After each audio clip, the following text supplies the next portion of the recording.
बिस्मिल्लाहिर्रहमानिर्रहीम अस्सलाम वालेकुम। मैं हूं आपका अपना होस्ट अशफाक नियाजी और आप देख रहे हैं K92 न्यूज़। सबसे पहले अहम खबरें।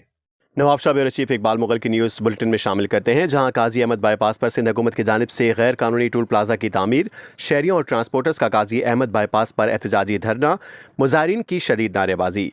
खबर के मुताबिक काजी अहमद बाईपास पर सिंध हुकूमत की जानिब से गैर कानूनी टूल प्लाजा की तामीर के खिलाफ शहरियों और ट्रांसपोर्टर्स का काजी अहमद बाईपास पर एहतजाजी धरना, मुजाहिरीन की शदीद नारेबाजी की गई, जिसके बाद पुलिस की मुजाहिरीन पर चढ़ाई, मुजाहिरीन पर लाठीचार्ज, मुजाहिरीन को मुंतशिर कर दिया। पुलिस ने 4 मुजाहिरीन को गिरफ्तार करके थाना मुंतकिल कर दिया। National highway authority south zone हुकाम ने मज़कूरा टोल प्लाजा के खिलाफ 2024 में लेटर लिखा था, जिसमें कहा गया कि काजी अहमद बाईपास पर वर्क्स एंड सर्विसेज सिंध ज़बरदस्ती टूल प्लाजा कायम करके टैक्स वसूल करना चाहता है।